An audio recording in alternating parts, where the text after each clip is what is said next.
walk out on that field today, ask yourself this question. What time is it? Game time! What time is it? Game time! What time is it? Game time! What time is it? Let's go! We ready! We ready! We ready! We ready! And let's go to the house! And let's go to the house! When I step on the field, I send one message. And this is what it feels like. This is what it feels like. Football is getting hit. That's it. It's gonna be football now. What time is it? Game time. What time is it? Game time. What time is it? Game time. What time is it? Let's hunt now. Let's hunt now. Let's go. Let's hunt. We ready. And let's go to the house. And let's go to the house. We're talking about the Jets like we're talking about the Saints. You know, all this, how like we the Miami Heat of football. Yeah. The bottom line is you got to buckle up your chin strap. It's embarrassing. Yeah. Don't disrespect the game like that. There's too much crying from them. He's a man. They can be hit just like us. He's a man. You already make the big money. He's a man. Don't cry when you step on the field, man. That's war out there. When I step on the field, I send one message. This is what it feels like. Oh, my bad. Your bad don't work in my world. What time is it? Game time. What time is it?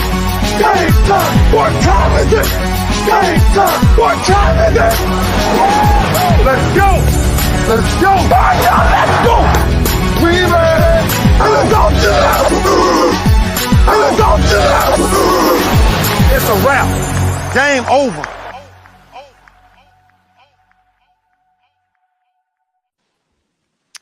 It's not over. It's just getting started. Welcome to another edition of The Lunch Break, the Houston Roundball Review takeover of The Lunch Break here on Thursdays. I am KG Chris Gardner of the Houston Roundball Review.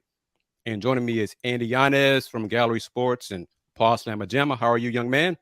I'm doing great. How are you, Chris? I'm doing great. And also joining me is Willie Gibson from WTG Sports. How are you, sir? Doing well, sir. How about yourself? Doing pretty well. Kenitra Pulliams from Big 12 Now on ESPN Plus got called away at pretty much the last minute, so she won't be able to join us today, possibly discussing working on the big college basketball news that Hunter Dickinson announced he is transferring to Kansas. Did y'all see his, what do you call it, his video announcement? Andy, did you see it? Will you see it? I haven't. 2023, Will, and it's like a production. You know, you make your announcement, make it all fancy and stuff, but he walked into like a ballroom, and Bill Self was in the ballroom, and Hunter said, "Coach, I'm announcing that I'm transferring to Kansas." But it was like, and then Coach Self said, "I was hoping it was good news like that. Like, why else would he be talking to Hunter? Why would he be talking to you if not?" I mean, really. So that was kind of strange, but hey, it's 2023, so Hunter Dickinson will be Rock Chalk Jayhawk in the Big 12. Looking forward to those matchups between Kansas and Houston, which, according to Joseph Duarte and somebody was Ross at SI, who I'll get to in another moment about them. He saw my face, right? He saw my face like, uh-oh. But according, I can give credit where credit is due when it's warranted, unlike some folks. But your time is coming in just a moment. But a possible Houston-Kansas matchup in Mexico for the Big 12. Andy, what are your thoughts on that? Possibly, Will, you two chime in as well, about Houston playing Kansas, but in Mexico. I love it. I absolutely love it, not only for Houston, but for the Big 12 overall as a conference, because, again, you're being able to get your brand, the Big 12 brand, the Houston brand. The University of Houston is the closest Big 12 school to the country of Mexico. There's a lot of, obviously, international ties with the University of Houston. And at the end of the day, like I mentioned or I alluded to, when was it, like three weeks ago on this very same show about the potential of the Big 12 playing games internationally, but specifically when it came to Mexico City and then just the country of Mexico as a whole, it's something that Pause right there, Andy. Pause right there for a moment. Say that again. You mentioned on here, how long ago? About 3 weeks ago, I'm not sure. It was after the I can't remember who. Right. About 3 weeks ago, here on the lunch break, powered by JM&E, also available on Roku on the BS3 network. Andy, Kenitra Pulliams, and I think you could make it that day, Yep. brought up and discussed publicly Big 12 in Mexico. I think April 13th, roughly. At that point, there weren't a lot of details about it. But we learned more details about it on April 21st in my interview with John Williams, the vice president of Big 12 men's basketball. Keep that in mind, folks, because I'm about to go off in a few moments. But Andy, once again, your thoughts, because you did say, and you brought up some good ideas about the possibilities and the benefits of the Big 12 in Mexico. Continue, my man. Yeah, what I was just gonna say, it's innovative, and in a college landscape where it seems like the Big Ten and the SEC are kind of distancing themselves from other conferences, specifically when it comes to football, the world of college football, which we all know makes the entire landscape revolve. But it's something that the Big 12 would definitely benefit from, whether at the end of the day you're getting your brand out there to a larger audience, to a different audience, to an audience potentially might, I mean, you never know. You could be the first American conference that introduces the sport, whether it be American football and certainly basketball. Basketball is a very, very popular sport, not just in the United States, but across the entire world, globally. And that's a good opportunity. Why not send two of your best programs when it comes to men's basketball over, well, not overseas, on a different country when it comes to Mexico, and showcase this is the best of the Big 12. These are two of the best in the Big 12, and in all likelihood, it'll be a very, very competitive and intense game, and that's what you want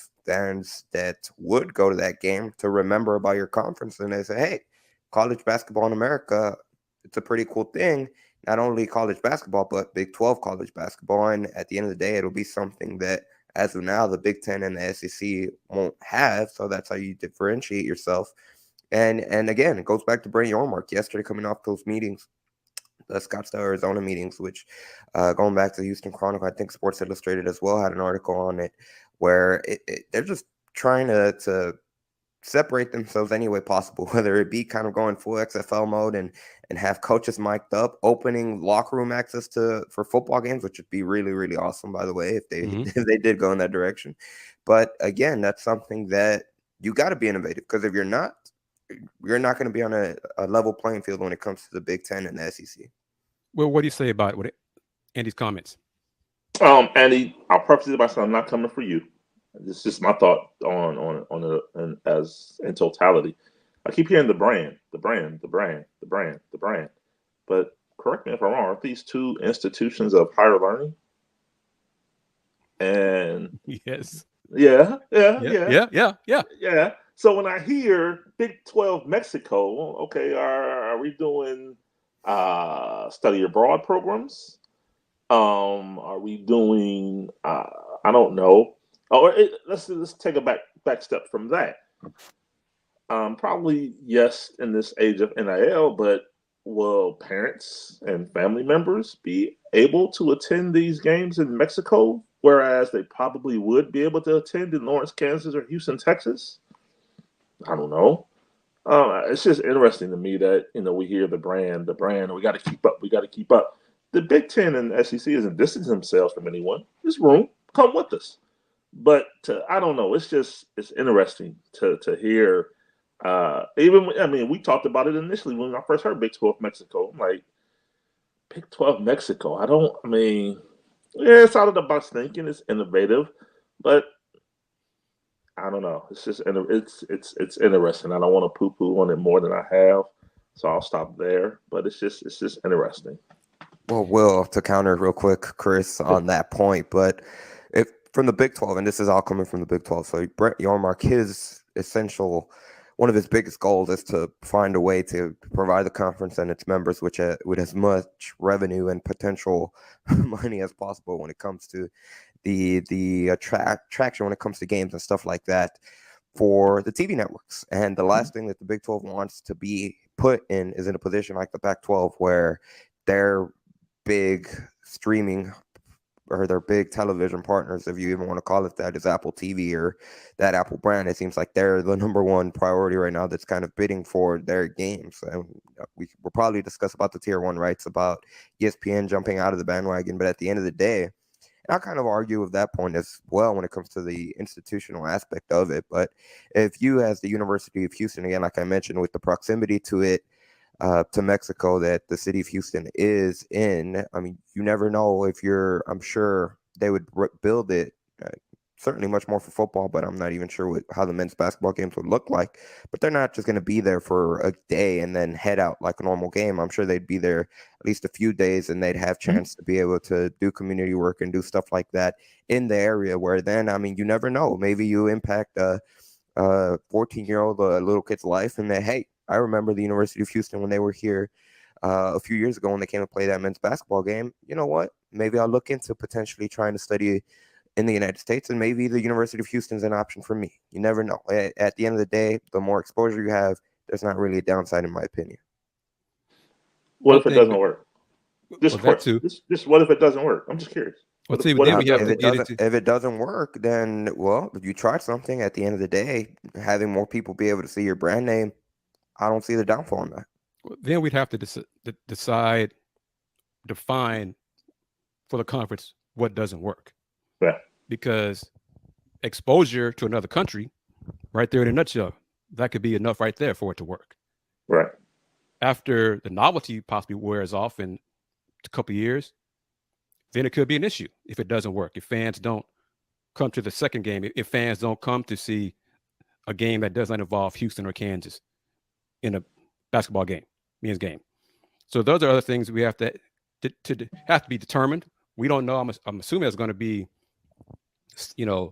an academic part of it as well. As even if it's similar to a team going overseas, like the Cougs going to Australia this August, tie in some classwork of that sort. But one of my questions as well is, what are you going to do to the team that loses the home game?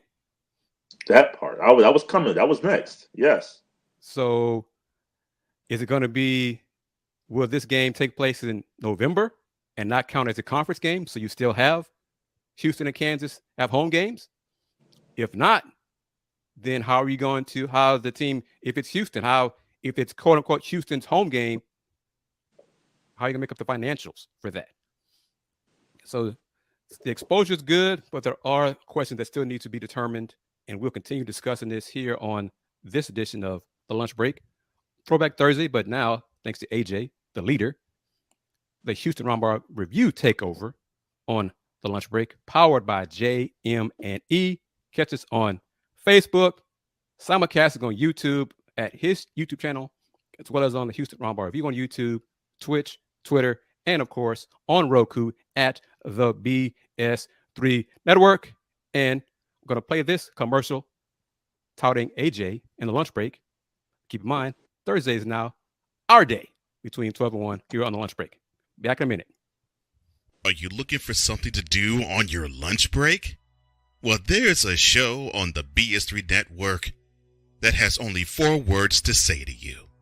We ready. We ready. We ready for y'all. We ready. We ready. We ready for y'all.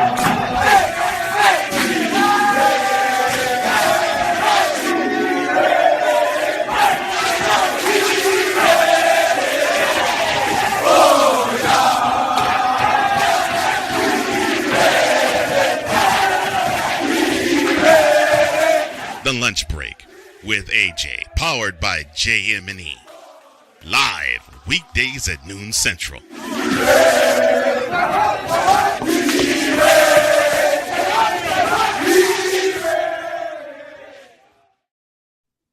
And we're back.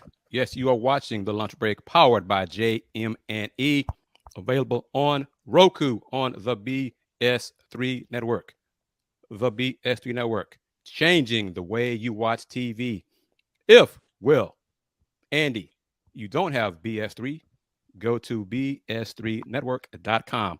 Just go to Roku, get that app, download it, add it to your channel, your list on Roku. Get that app. We're on there live right now. I got it. I got it. Andy, do you have it? Yeah, I have it. Real quickly during that commercial break, I took the time to watch Hunter Dickinson's video, and definitely high quality production. It reminds me of kind of I don't know if NBA 2K has a thing like the My Career cutscenes and stuff. It kind of reminded me of that a little bit. I'm sure if you guys will understand that reference. I don't mean to say it that way, but it reminded me of that. And it's a good video, good production. It's 2023. Will I'd have to go to Andy for production ideas if I want to do something like that. I don't know about you. I don't know if you got those kind of skills because I don't. I know someone. I have people. Okay, you got people. All right. Yeah. To further, we continue our discussion about the Big 12 in Mexico. Going back to it, going to salute my man Willie Gibson, as well as Andy Yanez, for having my back and letting some folks know who was the first person to have quotes, not from sources with no quotes from the person himself connected to the Big 12 and Mr. John Williams, Vice President of Men's Basketball. He discussed April 21st in an interview with me, available on the audio platforms as well as on the Houston Roundball Review on YouTube. Big 12 in Mexico would involve football, men's basketball, baseball, and even soccer. Well, Andy, I said April 21st. Not May 1st, like SI reported, or the Houston Chronicle reported. April 21st, like Front Office Sports reported on May 2nd. And shout out to Amanda for updating her article to correct it to the Houston Roundball Review said it first. The Athletic, Chris Panini, where you at? I emailed you. You haven't changed your article. Hey, it's out there. I got it first. I wasn't trying to be first, but I got it first. Just putting it out there. Give me some credit too. I know we're not the 4 letters as big as the 4 letters yet. We can grow this platform. Need to start watching this show because Andy and Will, again, another note. Andy, on the lunch break, Will as well. Lawrence Sampson was on this show, and she gave details about the Cougs in Australia. Correct? She did. No one else at that point in time gave details and specifics about the Houston men's basketball team going to Australia in August. I was here first on this show on the lunch break. Andy then tweeted out the clip and the segment, and then a whole bunch of folks ran with it. Andy, how many people did you see cite us as that place for the information first?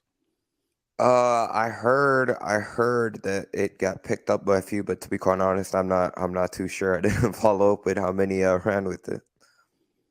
So I'm just saying to everyone tuning in here on the lunch break, this will be a place that you will get information possibly first.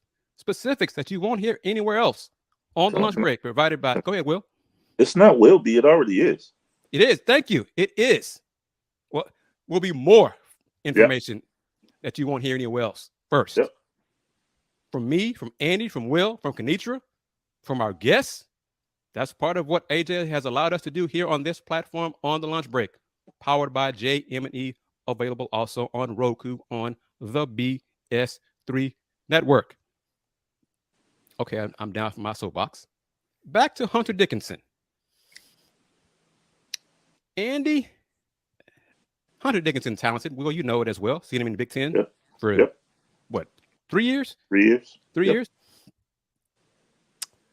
Andy, Coach Kevin Sampson has told us, as a media, it's easier to defend big men in college in the post. Remember that? Yeah, correct. I'm curious to see how it all plays out with someone like Hunter Dickinson, because he's a very skilled big man, but low post, I mean, college, you can zone up. You know, you can just have 2, 3 guys just sitting in Hunter's lap all day long if you want to, because there's no defense in 3 seconds. Andy, how do you think the Cougs will defend Hunter Dickinson in those 1, 2, 3 matchups, Houston versus Kansas? It'll be very interesting to see how Houston guards just the versatility. But when you think about how, I guess, much less this season, but just look at in years past. I mean, look back to the 2022 NCAA tournament when they had to guard Kofi Coburn from Illinois. I don't know, they're not exactly the same type of player, but really they were able to limit the impact that he had in that game. And it's a big reason why they were able to win by a comfortable margin against Illinois in that second round tournament game. And that's one of the reasons why I would have found it really interesting had Houston been able to play Purdue at some point this season. It would have been interesting to see how they would have defended how do you say his last name? Edey? Zach Edey. Zach Edey. Mm-hmm. But I think definitely and the interesting part is that they're going to have to see him, like you said, at the very least 2 times, you'd imagine, when it comes to the conference schedule. So what's going to change from game 1 to game 2 and those adjustments? But it's going to be interesting to see. That's something that, at least from a trend wise, the last few seasons, Houston has been able to find success guarding opposing bigs, where maybe kind of the teams revolve around a big man. But Kansas is a little bit of a different animal when you come to how that team is formed, in my opinion. So it'll be interesting to see what kind of adjustments go from game 1 to game 2 when they do see Kansas. Agreed. And it's funny because when Kenichi joined us a couple weeks ago, at that point, KU had 4 returning scholarship players. There was no panic probably from certain, some Jayhawk fans. What's Coach Self going to do? Oh, my God. Oh, no. Fast forward to now. Hunter Dickinson's coming to KU. I knew it. I knew Coach Self had. Okay, whatever. Fans going to fan. Yeah. Talking about big men in college versus big men in the NBA. Clearly, game 1, Lakers-Warriors, gave a great indication, in my opinion. You guys tell me your thoughts on this. That AD, Anthony Davis, is a better big man than Domantas Sabonis. Oh, because Sabonis, if he would have played close to his regular season numbers, the Kings win that series. The Warriors dared him. Hey, man, that's how. Go ahead. You want that? Go ahead. Brick. He couldn't finish around the rim around Looney. But game 1, AD. Oh, don't give me this. Bucket. What was it? 30 and 23, something like that. 30 and 23. Yep. Your thoughts on, if there was any doubt, a better big man, AD or Sabonis? No, there was no doubt. Come on, Chris. What kind of question is that? right. There was no doubt. There was never any doubt. I think if you pose it, the biggest thing against AD is his health and his ability to be able to stay on the court. It's not talent level, especially if you're comparing. No offense to Sabonis, who's a really, really good player, but he's not in the same tier with Anthony Davis, the healthy Anthony Davis at that. And it's going to be interesting to see how Golden State reacts to game 1, because I think the biggest thing about that, and you kind of saw it a little bit in the fourth quarter, where the Warriors went on that 14-0 run, and the Lakers missed a few, I don't know if you can call on gimmies, but there were open shots, and that allowed Golden State to rally and tie the game. But I think it's interesting the longer the series goes, and Chris, correct me if I'm wrong, but this is going to be a series because of the game 7 between Golden State and Sacramento. They don't really have extra off days in between games, correct? Right. So it's going to be tough. But you'd imagine the longer the series goes, in theory, Golden State would have the advantage just because of how they play. I know the core is a little bit older, but they're still younger than, say, LeBron James, and Anthony Davis is young, but you don't want to put a lot of wear and tear on him, like playing him 40-plus minutes throughout the entire course of the series. So it's going to be interesting to see how kind of Golden State changes, because I think their kind of advantage over Los Angeles would be kind of getting them to run up the court a lot more. And that's something that the Lakers did a really good job of in that Memphis series. You know, they didn't really let the Grizzlies be able to get out in transition and become a fast-paced team. And that's part of the big reasons why they were able to kind of impose their will against Memphis. And it's going to be the series is going to come down, in my opinion, to who's able to establish their style of play. If Golden State is able to pick up the pace, if they're able to, you know, have Curry, Jordan Poole, which, by the way, that obviously he missed the last shot that could have tied the game, but before that he was hitting shots off screens like like crazy off some of those screens. But if they're able to impose their will, kind of get the Lakers, in particular when it comes to LeBron James and AD having to chase around all these guards and get them a little bit up tired towards fourth quarter, I think you can see that Golden State can get the advantage. But vice versa, if it's Los Angeles, they can slow the game down, run offense through AD, run it through LeBron. Then I think it's really going to favor the Lakers, and they're going to have potentially a chance to not only win the series, but maybe win it in 6 or I won't say 5, but I think they'll have the advantage. Well, what are your thoughts on the series, the matchup between Warriors and the Lakers? Yeah, I see Lakers in 6 before the game 1 victory. Yeah, we didn't get a prediction. We didn't get a chance to do it before the series started. Yeah, but no, I think Draymond alluded to this after game 1 as well. LeBron has yet to hit the proverbial switch. Yet, not in the Memphis series, even though he had a 20-20 game. Clearly not in game 1. He had 22 and 11, but he has yet to take over. And Draymond said he's kind of he is off the ball. He's running everything through AR-15, Austin Reeves. He's running everything through D'Angelo Russell. He's kind of just lurking, for lack of a better term, right now.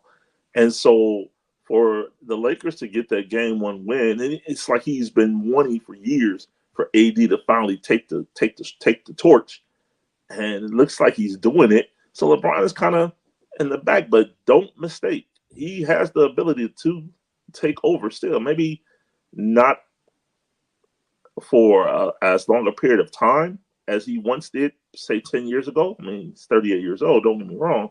I'm not saying he's old, Dylan Brooks. Just saying just saying. I'm just saying. But no, I think for them, the way that they're playing, and LeBron has yet to have that game, I think it's nothing but positive for the Lakers. Because when he does, and we all know he has that capability, I think it's going to be an issue for the Warriors.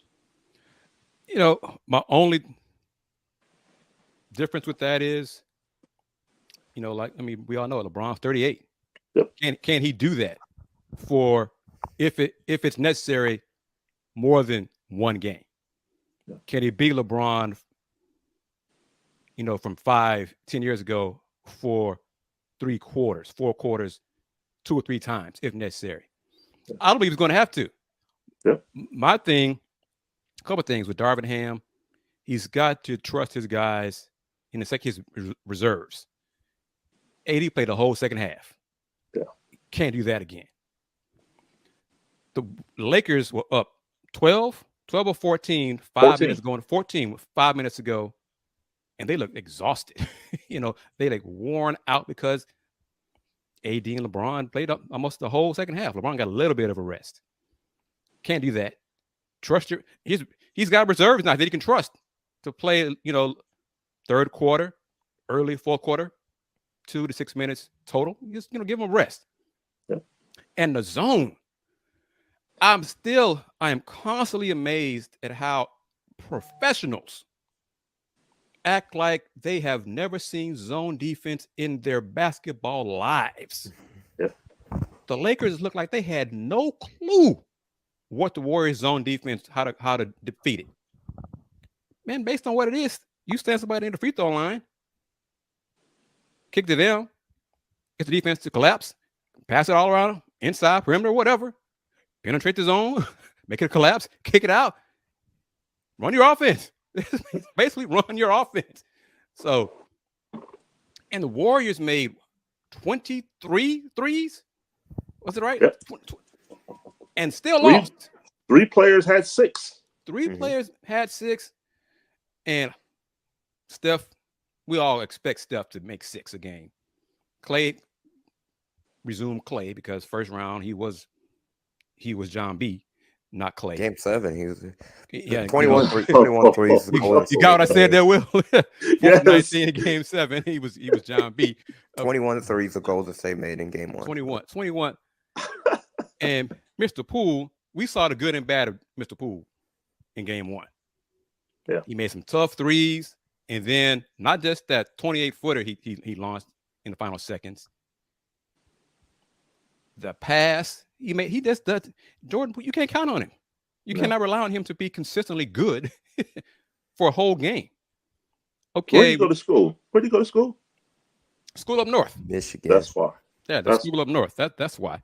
Okay, we got a queen joining us. Going to bring her in after this commercial break. You are watching The Lunch Break, powered by JM&E on Roku on the BS3 network, as well as on YouTube, Facebook, Twitch, and Twitter. Valencia King from Real Talk Sports will be joining us after this break. Let me see. I'm going to play the man we got to hear from, Cole Johnson with Cole Sports. Be back in about a minute. If you're looking for a sports program that gives you the flavor. Washington Commanders? Really? This whole thing stinks to high heaven. That pulls no punches. Thuggish act by a thuggish actor.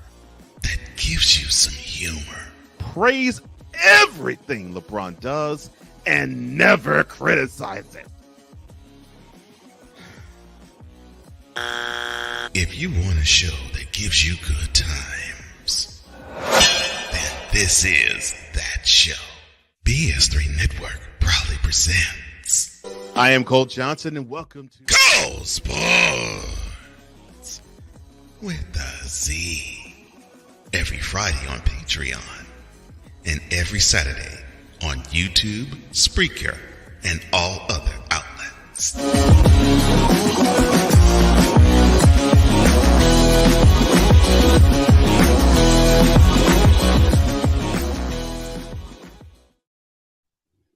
All right, we are back. Another edition of Throwback Thursday, the Houston Roundball Review Takeover on the lunch break, powered by JM&E. Also streaming live on Roku on the BS3 network. And we're going to bring in, hope it works well, Valencia King. Okay, my ma'am, let's see. Oh, she's not ready yet. Well, Valencia, just join. There we go. How you doing, lady? I am doing well. How is everyone? Please let me know if you can hear me okay. You sound fine, ma'am. You sound great. Thank you very much. Are you still in Dallas? Yes, I am in Dallas on the move. I mentioned off the air I wouldn't be able to be in the office, so I just wanted to make sure everyone can hear me. But yeah, I'm in Dallas. And I heard y'all's Warriors-Lakers conversation. As you know, I am a strong Warriors fan. So. Oh, I did not know that. Oh, well, share your thoughts, ma'am. Go ahead. Share your thoughts. Well, you know, I can never count the Warriors out until they are actually out. So I did hear the predictions of Lakers in 6. And, you know, all respect to LeBron. He has proven himself and what he can do with the team, no matter what name is on the roster alongside him. But the Dubs, man. I won't believe it till I see it. They have got to be out for me to actually believe they will be out. So if the Lakers do it, hats off to them. Oh, no question. The Warriors, they're the champs, you know, and they're 4-time champs. And I've heard AJ say a few times, you know, about the Warriors got lucky here and there a couple times. They're still the champs. They still won. It's not their fault. Some players got hurt or anything along the way. They are the champs, the 4-time champs. So until the Lakers beat them 4 times, the Warriors still have a chance. But Valencia. Oh, yes. Yes. Uh-huh. You cover the Mavs, right? Yes, I do. Yes, I do. How was that this season, covering a team that kind of, what would you say? How would you describe how the season went for Dallas Mavericks? Well, I think the good thing going into this season is that the expectations were left with a question mark, because obviously last season They went to the Western Conference Finals. So, of course, you want to, do your best to get back there. But there was so many changes in our roster before the season and obviously in the midst of the season that when Kyrie came, I wouldn't call Kyrie coming here and us not making the playoffs a complete bust, because they're just, to me, you didn't really know what to expect. We know Jason Kidd has had a few coaching stops. We know what he did when he was a player, so we know his basketball IQ is high. But even he said after one game, he can't get out there and play for the team. His days are done of being a player. So I think the Mavericks definitely have a lot of things that they can consider going into this offseason. And I think next season is also a big question mark. I don't know if the Mavs are still seen as a threat or as a team to fear when you look into a long run into the postseason. I don't know if teams are really marking them on their calendars. Andy, Will, you got questions for Valencia King? I do. I'll go first. Valencia, first of all, thank you for taking the time out of your day and joining us. So that, just in regards of the Mavericks, what would you say the level, if you could put it on a scale 1 to 10 of concern would be when it comes to potentially losing Luka Doncic? Oh, I would put it at a 10, just because the way the league is right now, loyalty is not at an all-time high. Players are allowed to be loyal to themselves first. And so the days of being loyal to a team are pretty much ending with Damian Lillard to me. So I think it's good, definitely on a 10 of concern of keeping Luka, because he's going to have options. I mean, Luka, although he has not got a championship ring to his name yet, he has still proven himself to be an elite player. So any team's going to want him. So the Mavs are going to have to do some things to keep him happy and satisfied. And even during the season, people always ask Luka about, well, are these rumors true? Are you requesting a trade? Did you request this person be removed? Luka really doesn't feed into that, as he shouldn't, because it's really a front office issue. But only time will really tell if the Mavs do enough to keep him happy. And honestly, it's going to be about if Luka wants to stay. If Luka wants to stay, then he'll be there. The Mavs are not going to just get rid of him by any means. What team would get rid of Luka, But I really think it's going to be on Luka. Will, got a question for Valencia? I do. Valencia, thank you again as well for joining us. Nico Harrison, is he really given the latitude to make the decisions there, or is it really he is just all GMs pretty much acquiesce to the owner, but is it basically he's the front man for what Mark Cuban truly wants, or is Nico Harrison really running the show in Dallas? I might be the right and wrong person to ask, because when it comes to Dallas teams, I think everyone might be a talking head at some point, especially, I know we're talking about the NBA, but Dallas, especially with the Cowboys, Jerry Jones runs the show. Jason Garrett never ran anything. Fair. So of course we know Nico did come into here into this role with a really good resume. Obviously he's tenured in his role in this league and what he's been able to accomplish coming into this. But Mark Cuban is Mark Cuban, whether it's in front of the scenes or behind the scenes. I don't think anything happens that Mark Cuban doesn't want to happen, and it's his prerogative. You mentioned it, and see, I'm being objective. I'm putting on my big boy pants. I'm going to do it. I'm going to talk about Dallas Cowboys. Oh my goodness! I even said Cowboys, not the name I usually refer to them. Yeah. Well, Valenti, your thoughts on the Cowboys draft? How you think they did? What's the reaction from the fans in Dallas? Oh no, I might be having a little bit of choppy service because I mentioned I am on the move, but I heard you asking me about the Cowboys, and I believe was there a particular thing you were asking me about the Cowboys, or just what I think they're going to do this season? Because I can tell you what I think they're going to do this season. The same thing they do every season, which is not too much. Okay. Well, what's been the fan reaction of the draft picks for the Cowboys? Oh, the one thing I love about the Cowboys fans is they are loyal to a fault. Every year is their year. Every year, someone's getting a tattoo of the championship trophy on their left calf, and whatever year it is, and it's going to read Dallas Cowboys. So whether the Cowboys fans like our draft picks, whether they like the coach, whether they like the position, whether they like Jerry, they're going to be diehard Cowboys fans.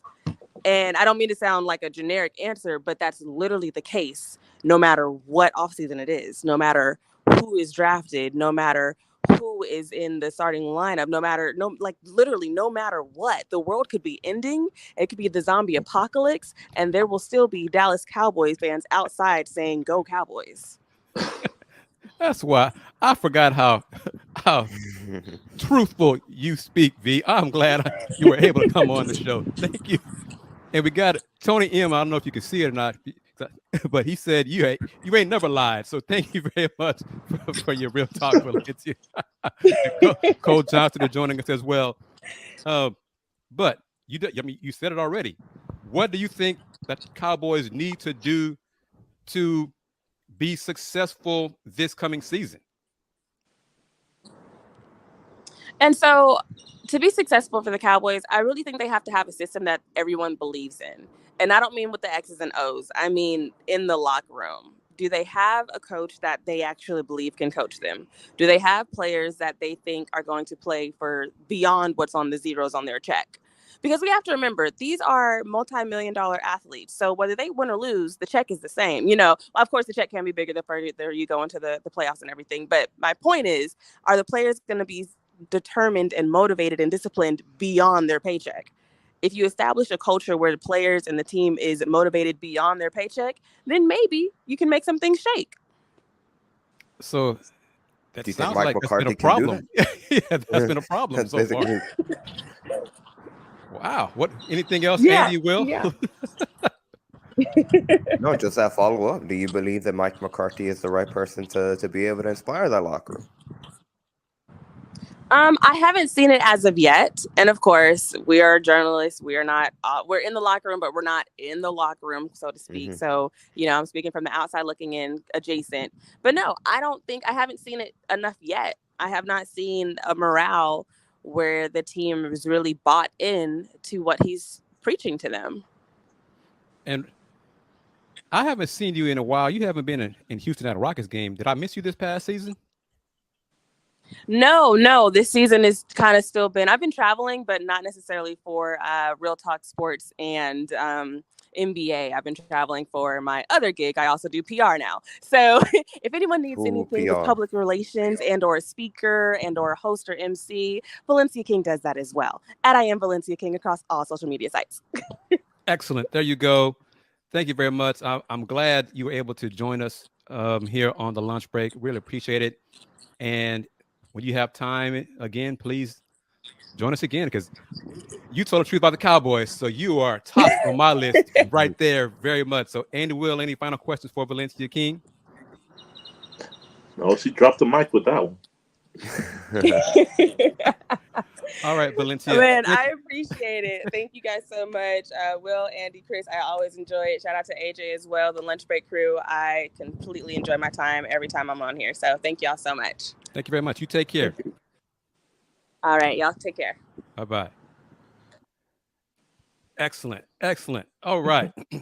And see, Cole? Oh, where is it? There you go. I knew Cole would like that. I knew Cole would like that. Thank you, Cole. Thank you for chiming in very much.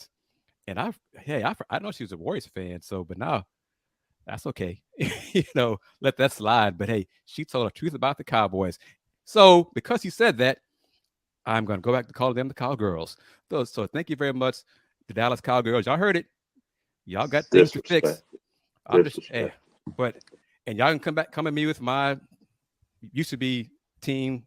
I used to be a fan of a team that may be having a new owner within a few weeks or months or whatever. And once they do that, then I will resume rooting for the Washington Commanders. But until then, till everything is I's dotted and T's crossed, they can go away. All right. Excellent. Thank you very much. One final break here before we close it out on this edition of the lunch break. I want to get you guys' thoughts. We touched on it in the first segment, but a little bit more about the Big 12's idea of talking to the players, mics, and interviewing during the games, things like that. But one final break here. You are watching the lunch break powered by JM&E on Roku. Catch it on the BS3 network, changing the way you watch TV, back in about 90 seconds.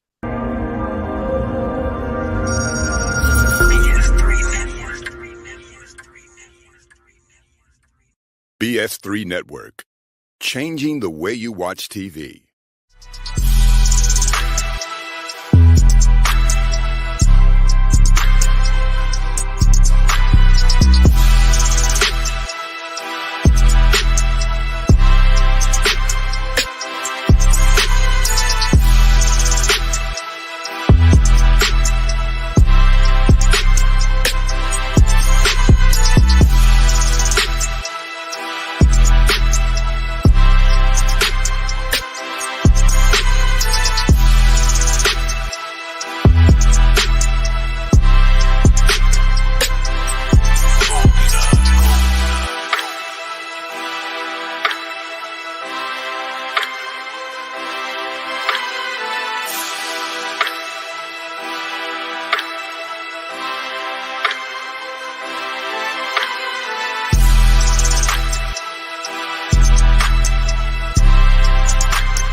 And we are back. Welcome to another edition of the Houston Roundball Review takeover of the lunch break on Thursdays, powered by JM&E.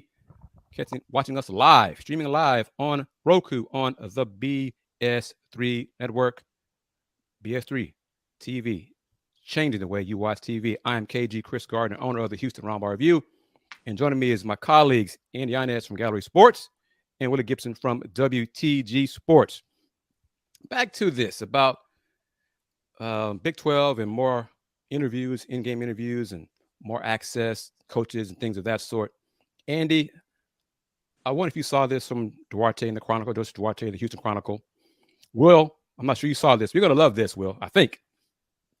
Read this about part of the more interviews and changing direction. Duarte mentions that Brett Yormark encouraged league members to loosen constraints on their athletes' media availability. Interesting. Holgerson himself is no stranger to cameras. An independent film crew was embedded with the UH football program last season in conjunction with an all-access documentary being pitched to streaming services such as Netflix and Hulu. Quote, "Everything we did last year is on camera," end quote, Holgerson said. Will, what are your thoughts? Okay. Yeah, first thought, when you said an independent film crew, does UH have a communications program or a broadcast journalism program? Yes. Yes. Okay. But it was I'm looking at the product. But to hear that an independent film crew was used, I'm like, wait a minute. Why not? If it's all about school support and unity, why not use the J School, the communications program? I'm sure there's some students, Andy, I'm sure you can attest, James. Congratulations, shout out to our colleague James as well. But that's the first thought. Like, why would you not use in-house production versus independent? Andy? I can speak from experience with that independent crew. And when they mean they were followed, they were legitimately followed around all season long. Mm-hmm. I think I even got some airtime on that, on the footage they got, because they would record everything. When it came to questions that would be asked on the field stuff and just following the team around, even until away games. I'm not entirely too sure why they went the independent route. It very well could have been that group in and of itself pitched the idea to you, like, hey, would you be interested in us following you guys next season? And we put it together, and then we try to sell it to, like the Houston Chronicle article alludes to, whether it be Netflix, Hulu, or another streaming platform, which that could certainly be an option. Obviously, I specifically don't know any kind of the nitty gritty details on kind of the agreement and all that stuff, but I think going back to the original question, Chris, in regards to the Big 12 and kind of wanting to open up to obviously not just Houston, but coaches across the entire conference and the team specifically being able to get more of that access. Like I said at the top of the show, kind of going full-blown original XFL, where there's just you can never have too much access until you have too much access. But I think when it comes to from the ideas that were pitched or what was said in that article in terms of opening the locker rooms up, giving more access to players and coaches, I think that definitely, and again, I can specifically only talk about Houston, but I think that would definitely bode well for UH football, and not just in terms of Holgerson, which depending on who you ask, maybe more of Holgerson might not be the best thing, but being able to certainly get a sense of him, but the players specifically, because the way UH football ran things this past season specifically, I mean, really, you were capped off. Speaking from us as a media reporter standpoint, you were capped off to at most, I would say 4 players during the week leading up to game week, and it would usually be 1 or 2 offensive players and 1 or 2 defensive players leading up to the week. Which, for as much as you can speak to those athletes, you're not going to be able to get a variety of different topics, and it's the same thing. Like, everyone that's in, and it was all done through Zoom. It wasn't in person, so everyone's getting the same thing. You're not getting anything different now. Compare it, and we also talked to Doug Belk, who's a defensive coordinator. That's it. It was Holgerson Monday, Doug Belk on Tuesday, and select student athletes on Tuesday as well. It would usually follow up with Doug Belk. Compare that to the men's basketball team, where you could go literally 3, 4, however many times they had Right. during the day or during the week. You could talk, head coach Kelvin Sampson would have his availability. Sometimes they would do it on Zoom too, but he would have at least one before every game. If you really needed him, barring some circumstances, you could talk to him after the practices too. But really, the after practices, for the most part, you could talk to relatively any player that you would want to, as long as you were able to get them, within their window before they had to leave for their workouts and stuff like that. So I think when you look at how much more accessible the men's basketball team, and granted, it's very different when you're talking about 13, 12 athletes compared to the football team, where it's a significant much more than that. But I think being able to see these athletes not just in a Zoom environment, being able to talk to them and just being able to get to know them better is only going to bode well. Specifically, again, going back to Houston, it would bode well for being able to have access to these players. But across the conferences, obviously, we don't know how much more open different programs are. But I think it's certainly going to benefit the Big 12 and specifically the players in the long run, because they get a chance to showcase their personality, and shoot, that could end up being better for them too in the long run when it comes to their NIL stuff. Agreed. It's about their brand, and it's not, just notify the media teams and put in a request. I want to talk to so-and-so football player today. 1, 2, 3. Okay. And you talk to, I want to talk to 4, 5, 6. Okay. You arrange that ahead of time. Let the players know, hey, you're going to talk to Andy today. Okay. You're going to talk to Chris Gardner today. Okay. Why is that so difficult? Why is it, oh, well, nope. You're going to talk to who we want you to talk to. Real quickly to add on to football, they on Mondays when Dana Holgerson would give his availability, you'd be able to, if you wanted to talk to a specific player, you could request them. It wasn't guaranteed that you would get that player, but you could request a player for Tuesday. And this is the final question before we wrap it up here. Are you finding coaches wanting to limit the access of teams?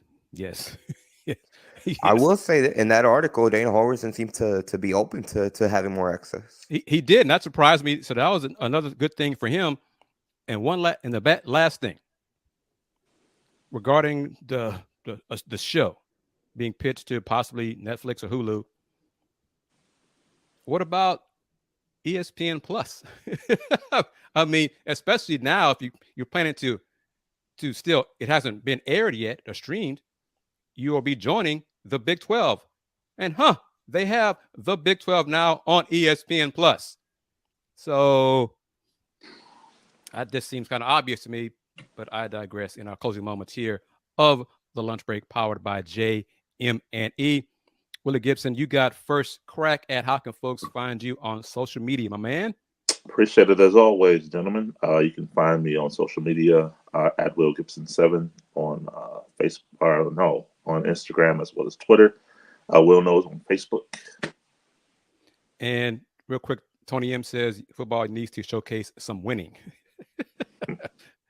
Tony, thank you for your support. Always watching our shows. Thank you. Andy, how can folks find you on social media? They can find me on Twitter at @Ayonis_5, and they can also, most importantly, go subscribe to the Pod Slamma Jamma YouTube channel, where we are 43, might be 42 subscribers away from hitting 1K. So if you haven't done so already, be sure to check it out. That's PAWDSLAMAJAMA on YouTube. Really close to 1,000 subscribers, which obviously would be a big milestone. As always, thank you, Chris, for allowing me to join here the Houston Roundball takeover on JM&E Media. Thank you, Cole. Thank you for your comment, and I will get in touch with you as soon as I can. Thank you for everyone watching us here on this edition of the Houston Roundball Review takeover of the lunch break powered by JM&E. Available on Roku on the BS3 network, streaming live. You can catch it also on Facebook, YouTube, Twitch, and Twitter. I am KG Chris Gardner of the Houston Roundball Review. Been around since 1994. You can watch Andy, Will, and me this Sunday on Folks Talking Sports, 6 p.m. on YouTube on the Houston Roundball Review. We're going to discuss probably more Pac-12, Big 12 rumors and all those kind of things as well, in addition to the NBA playoffs.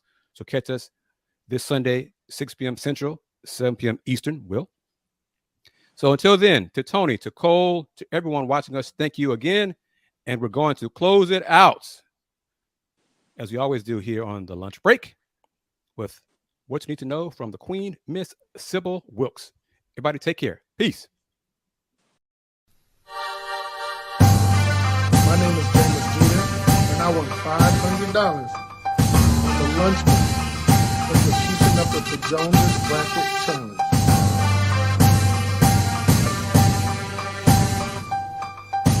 It's Sybil Wilkes with what you need to know, and we made it. It's Friday, May 5th, or as they call it, Cinco de Mayo, 2023. Number 1. For the second day in a row, a mass murder took place in and around Atlanta, Georgia. The Associated Press reported a gunman killed a female McDonald's worker and 2 relatives Thursday before taking his own life in a rural Georgia town. The unnamed shooter killed his mother and grandmother at 2 neighboring homes in the small town of Moultrie. The gunman then killed himself. Meanwhile, 24-year-old Dion Patterson was taken into custody Wednesday evening after officials said he opened fire, killing 1 woman and injuring 4 others in Atlanta.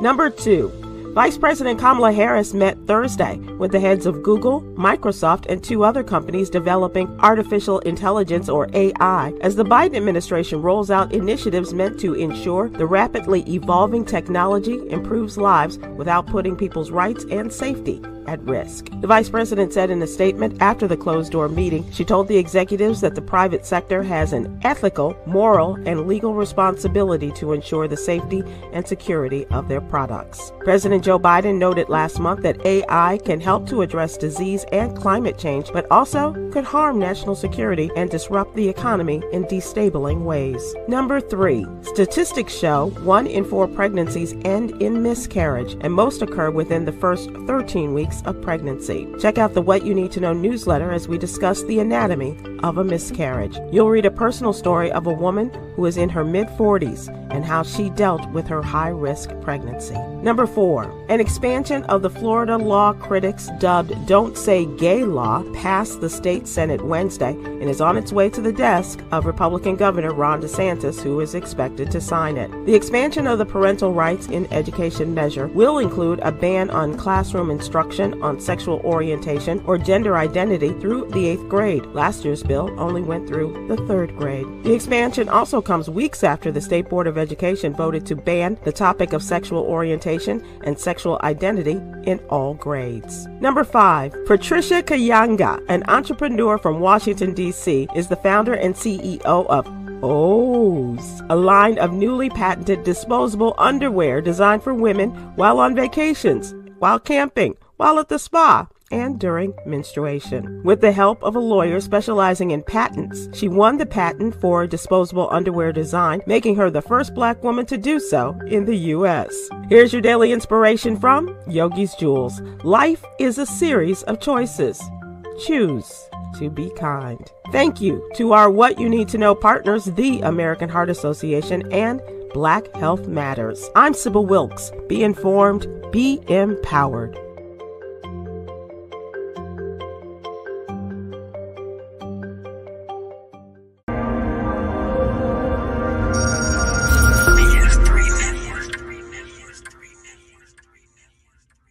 BS3 Network, changing the way you watch TV.